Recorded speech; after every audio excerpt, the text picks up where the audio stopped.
फरायनो आखायाव लादों जारिमिन आयदानि थामथि खोन्दो। बे थामथि खोन्दोनिखौ सावरायनि। बे थामथि खोन्दोनिनो आसामाव 1857 मायथाइनि बिग्रायनाय गोहोम। 1857 मायथाइनि बिग्रायनाया आसामाव माबायदि गोहोम गोग्लैदोंमोन बिनि सायाव जों दिनै सावरायगोन।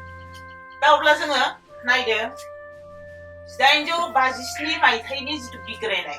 दा बे 1857 मायथाइनि जि बिग्रायनाय, बे बिग्रायनायखौ आसामनि सोमोन्दै सावरायनो थांनायाव बेखौ जों मिथिग्रोनांगोन। आसामनि 1857 मायथाइनि बिग्रायनायनि सोमोन्दै सावरायनो थांनायाव नैबे मायथाइनि गोनांथिखौ जों मिथिग्रोनांगोन।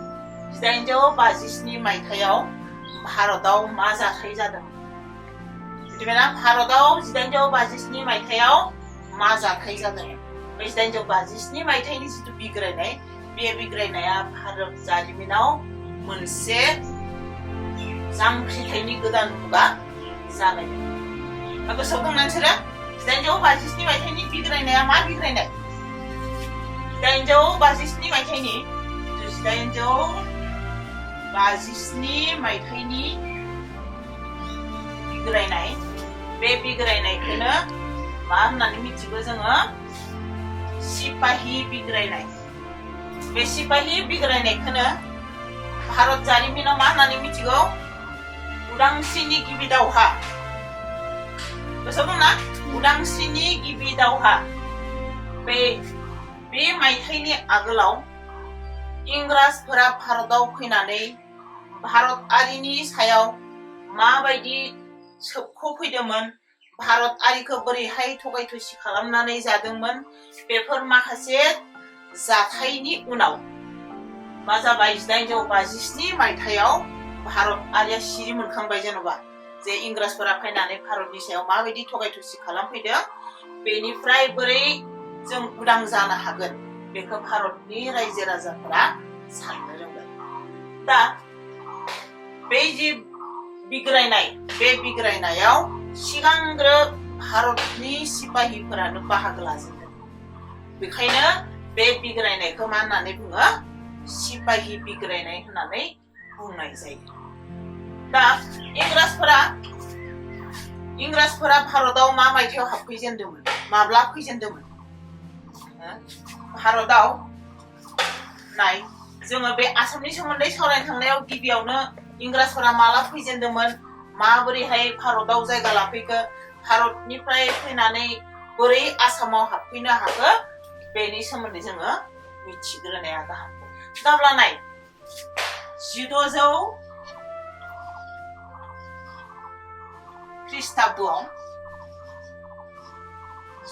ख्रिस्टाब्दआव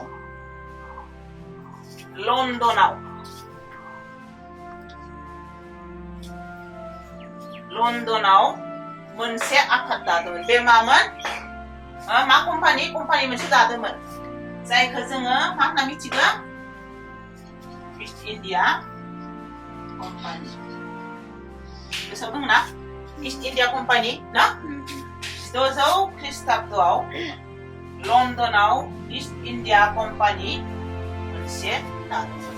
दानानै बिसोरो मा खालामबाय? भारतआव फालांगि खालामनो थाखाय 15 बोसोरनि थाखाय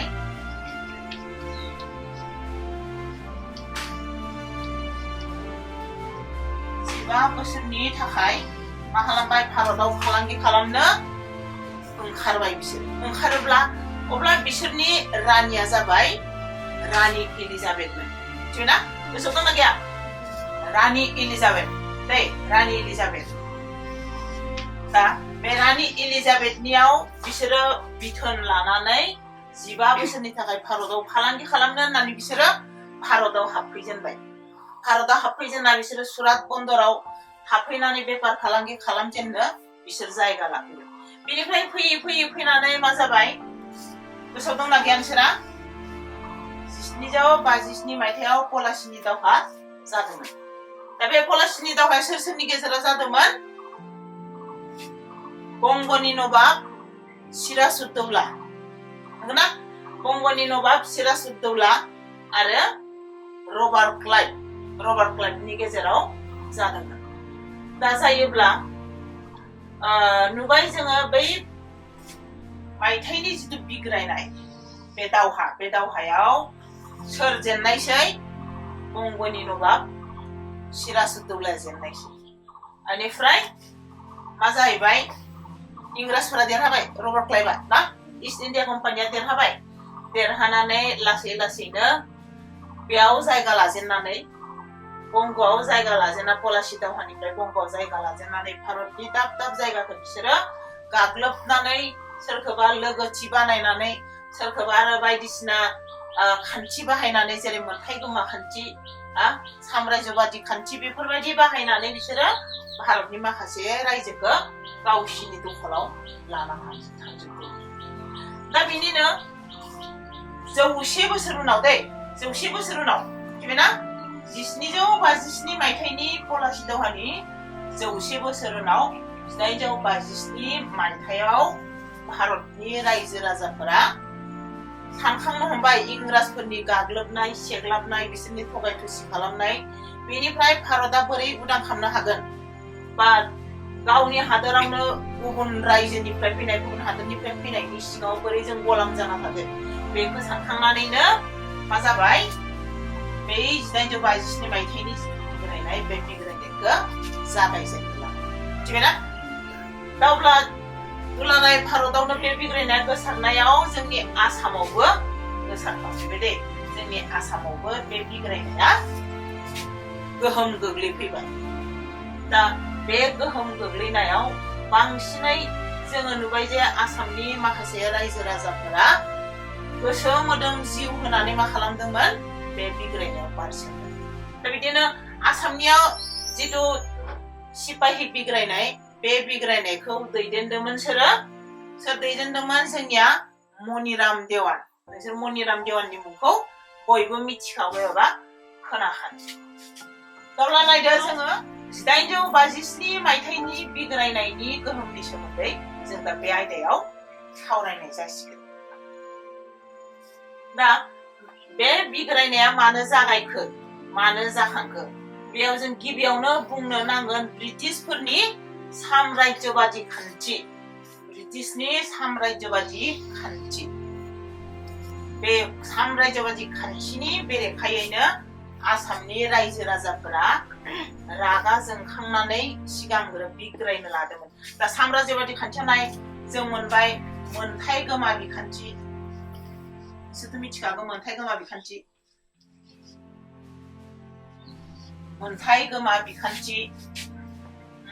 साम्रायजोबादि खान्थियाव 1 नाम्बारावनो जाबाय लर्ड डेलहाउसीनि मोनथाय गोमा बिखान्थि।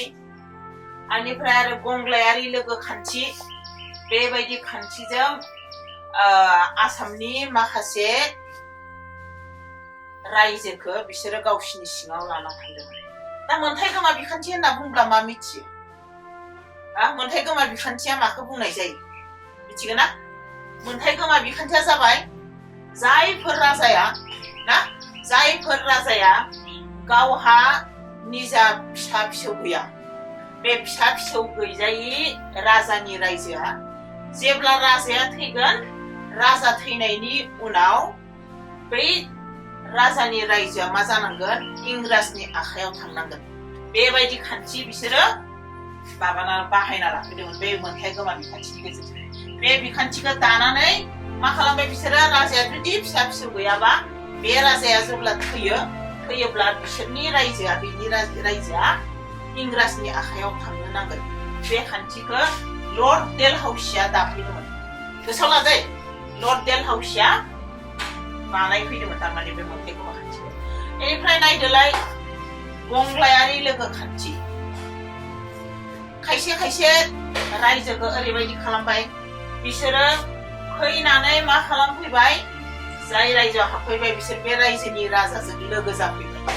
लोगो जानानै बिजों नले गले खालामनानै लोगोथि बाहायना लानानै लासैनो बिनि रायजोखौबो मा खालामना लाहैबाय?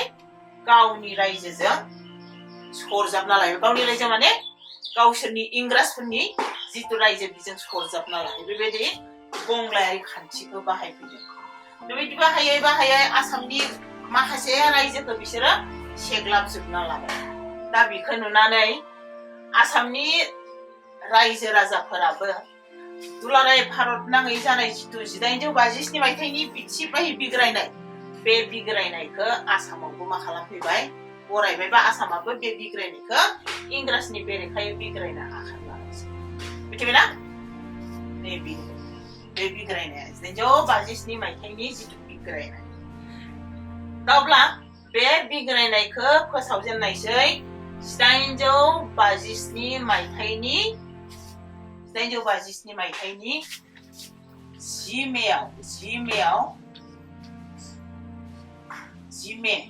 मेआव जेब्ला फोसावो मिरादाव फोसावब्ला आसामनि रायजो राजाफोराबो बे बिग्रायनायाव आबुं मदद होनायसै।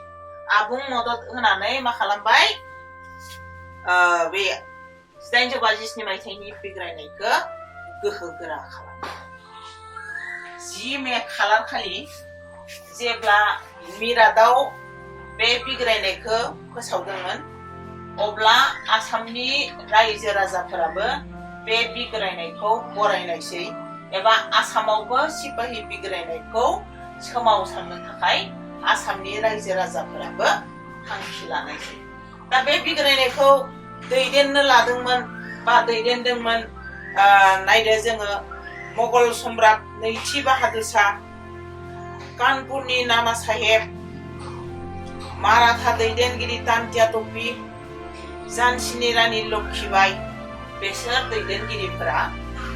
दैदेनगिरिफोरा जोंनि आसामावबो बे सिपाहि बिग्रायनायखौ दैदेननो थाखाय आखायाव लानायसै।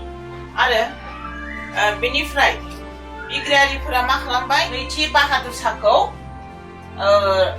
राजउलाफादाव फज'फिननानै ब्रिटिश खुंथायखौ अराय समनि थाखाय भारतनिफ्राय होखोमोरनो गासै रायजो राजायानो थांखि लादों।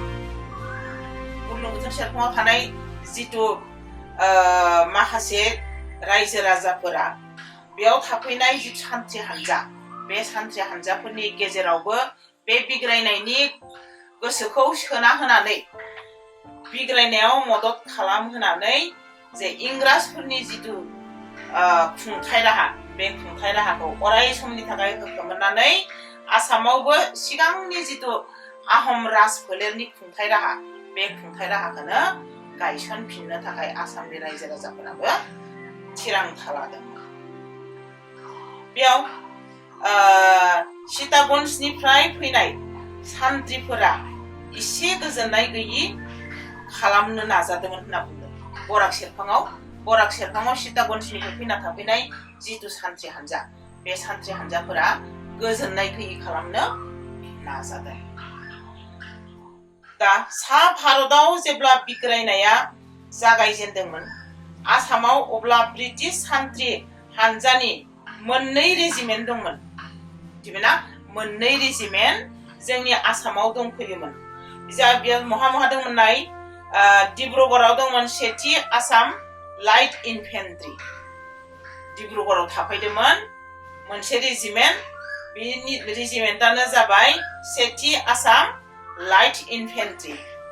आरो गुवाहाटीयाव दंफैयोमोन नैथि आसाम लाइट इनफेन्ट्रि। नाथाय बिसोरो गिबियाव जिहेतु बांद्राय गाज्रि थासारि जोंनि आसामाव जायाखैमोन नालाय बे सान्थ्रिफोरा जेबो मिथियाखैमोन। नाथाय बिहाराव सिपाहि बिग्रायनायनि खौरां मोननानैसो आसामावबो डिब्रुगड़ गुवाहाटीनि जिथु रेजिमेन्ट बे रेजिमेन्टआ मा जानायसै शिवसागर आरो सैख'वायाव थानाय जिथु बादानि सान्थ्रिफोर बे सान्थ्रिफोरनि गेजेराव एसे दुंहाव थासारि सोमजिखांबाय। सिगाङाव थारमाने डिब्रुगड़ आरो जिथु गुवाहाटी बे गुवाहाटीयाव थानाय डिब्रुगड़आव थानाय जि सान्थ्रि हान्जाफोर बे सान्थ्रिफोरा जेबो दुंहाव बारहावा मोनैखाय बिसोर एसे सिरियै दङ। नाथाय जेब्ला सा भारताव जानाय जिथु सिपाहि बिग्रायनायनि अर बे बिग्रायनायनि अरखौ नुनानैसो आसामावबो बेबायदि थासारिया जानो हागौ होननानै बिसोरो मा जानायसै सांग्रां जाफैनोसै अब्ला नुबाय जोङो जोंनि आसामावबो सिपाहि बिग्रायनायनि जिथु गोहोम बे गोहोमा मा जाफैबाय दुलाराय भारताव बा दुलाराय सा भारताव जेरैबायदि जादों जोंनि आसामावबो बे बिग्रायनाया बेबायदियैनो गोहोम खोख्लैदों अब्ला जोङो दिनै बे आयदाखौ सावरायनायखौ एसेयावनो दोनथ'नाय जानोसै गोजोन्थों